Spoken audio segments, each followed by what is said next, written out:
Hello students, I am Rajesh Wadhwani. Advance science classes में आप सभी का स्वागत है। आज मैं लेके आया हूँ केमिस्ट्री में विलयन या सॉल्यूशन जो लेसन है उसका एक बहुत इंपॉर्टेंट टॉपिक, अणुसंख्यक गुणधर्म से संबंधित हिमांक में अवनमन। तो बेटा हम लोग जानते हैं अणुसंख्यक गुणधर्म क्या होते हैं, सब जानते हैं इस चीज़ को। जो मेरे स्टूडेंट्स हैं कि विलयन के वह गुणधर्म जो कि उसमें उपस्थित विलय, कौन से विलय, अवाष्पशील विलय के कणों की संख्या पर निर्भर करते हैं, उनकी प्रकृति पर निर्भर नहीं करते। NaCl हो या KCl हो, अगर उनका नंबर इक्वल है तो गुणधर्म भी क्या होंगे, इक्वल होंगे। तो आज मैं बता रहा हूँ आप लोगों को हिमांक में अवनमन। तो सबसे पहले मैं आपको हिमांक के बारे में बता रहा हूँ। बेटा हिमांक क्या होता है? तो हिमांक वह तापमान होता है बेटा जिसपे किसी पदार्थ की ठोस अवस्था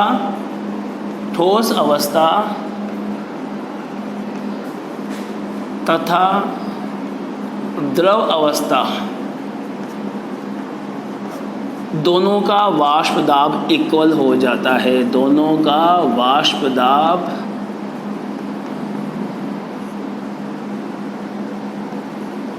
बराबर हो जाता है। तो वह तापमान होता है जिस पे किसी पदार्थ है उसकी ठोस अवस्था तथा द्रव अवस्था दोनों का वाष्प दाब क्या हो जाएगा, इक्वल हो जाएगा। तो बेटा मैं बता चुका हूँ, आप लोगों ने किसी भी शुद्ध विलायक में अगर अवाष्पशील विलय मिलाएंगे तो वाष्प दाब में कमी होगी। पहला पॉइंट, वाष्प दाब में कमी होगी, पहला पॉइंट। दूसरा पॉइंट मैं बता चुका हूँ, क्वथनांक, बॉइलिंग पॉइंट में क्या होगा, वृद्धि होगी।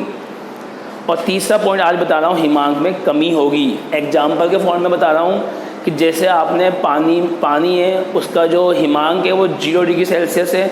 क्यों, आप समझना ध्यान से इस फॉर्मूले का अकॉर्डिंग। 0 डिग्री सेल्सियस पे क्या होता है, H2O की दो अवस्थाएं, एक तो होती है ठोस अवस्था जो होती है बर्फ, और एक होती है द्रव अवस्था जो होती है पानी। तो 0 डिग्री सेल्सियस पे इन दोनों का वाष्प दाब समान हो जाता है। किसी पदार्थ की ठोस अवस्था और द्रव अवस्था दोनों का वाष्प दाब इक्वल हो जाए तो वो क्या होती है बेटा, हिमांक कहलाती है। आगे समझ में। तो हमने जब अवाष्पशील विलय मिलाया किसी शुद्ध विलायक में, जो हमारे पास जो विलयन प्राप्त हुआ बेटा, उसका वाष्प दाब कम हो गया, क्वथनांक बढ़ गया और हिमांक क्या हो गया, कम हो गया। जैसे पानी 0 डिग्री सेल्सियस पर फ्रिज होता है, जमता है, आप नमक मिला दो इसके अंदर तो अब 0 पर नहीं जमेगा, -1, -2, -3 पर जमेगा। ये डिपेंड किस पे करता है कि आपने उसमें अवाष्पशील विलय या नमक कितना मिलाया है। आते हैं हम लोग समझते हैं इसको ध्यान से। और ऐसा क्यों होता है, हिमांक में अवनमन क्यों हुआ बेटा? क्योंकि वाष्प दाब में क्या हुआ, कमी हुई। वाष्प दाब में कमी हुई इसलिए क्वथनांक में बढ़ोतरी हुई, और वाष्प दाब में कमी हुई इसलिए हिमांक में क्या हुई, कमी हुई। ये अगर क्वेश्चन आ जाए कि हिमांक में कमी क्यों होती है तो आपका आंसर ये होगा क्योंकि वाष्प दाब में क्या हुई, कमी हुई।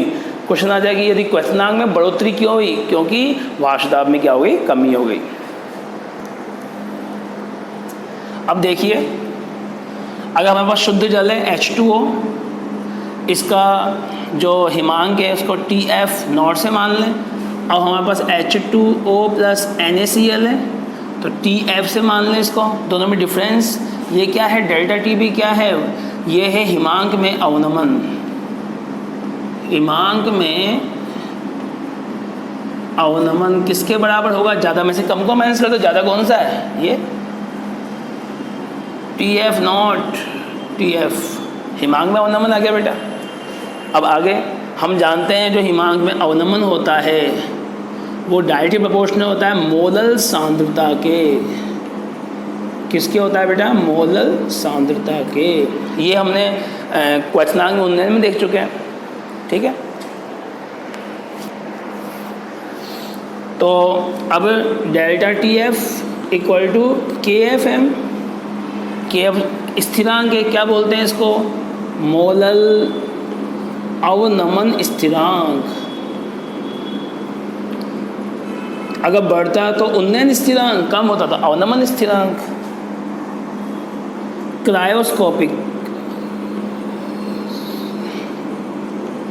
क्रायोस्कोपिक स्थिरांक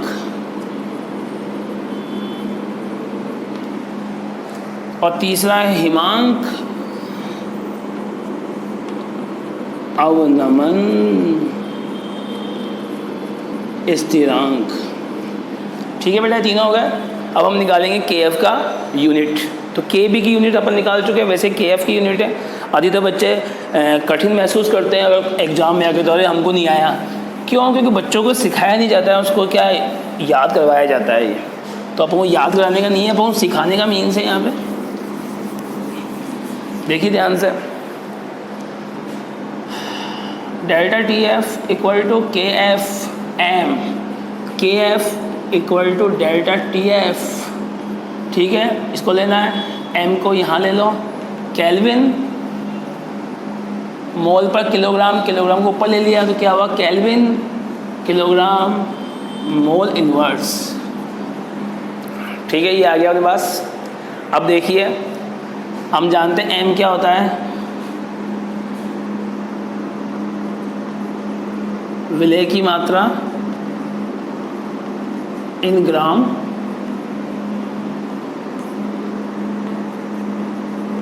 विलेय का अणुभार मल्टीप्लाई विलायक की मात्रा ग्राम में लेते हैं, इसको 1000 से।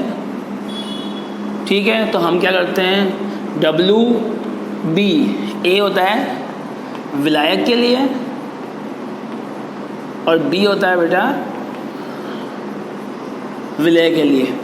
डब्ल्यू बी आ जाएगा विलेय की मात्रा, विलेय का अणुभार, विलायक की मात्रा 1000। इसको यहाँ पे पुट कर देते हैं, इसमें इक्वेशन में पुट कर देते हैं। देखिए क्या होगा, डेल्टा टी एफ के एफ डब्ल्यू बी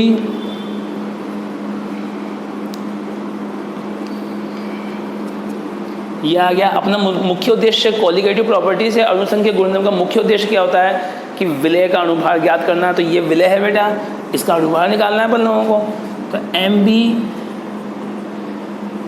के एफ डब्ल्यू बी 1000, इसको नीचे ले आओ, ये आ गया बेटा विलेय का अणुभार निकालना। ये दिखाई नहीं दिया शायद आप लोगों को, यहाँ देखो एम बी यहाँ पे, तो के एफ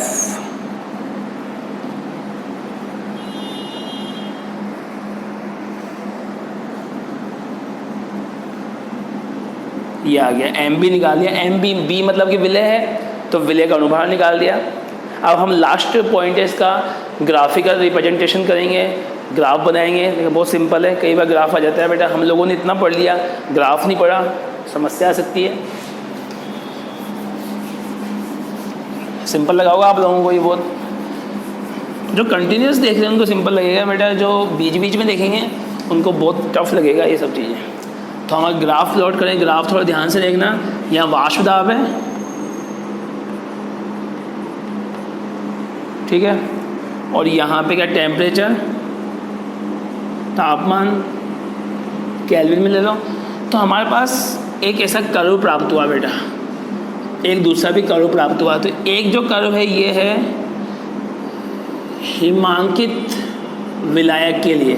हिमांकित विलायक मतलब कि जमा हुआ विलायक, जैसे बर्फ़ है तो बर्फ़ ले लो इसका एग्जाम्पल,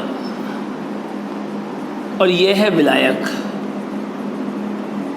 तो बेटा ये विलायक और ये तो द्रव अवस्था, ये ठोस अवस्था, दोनों का वाष्प दाब समान हो गया।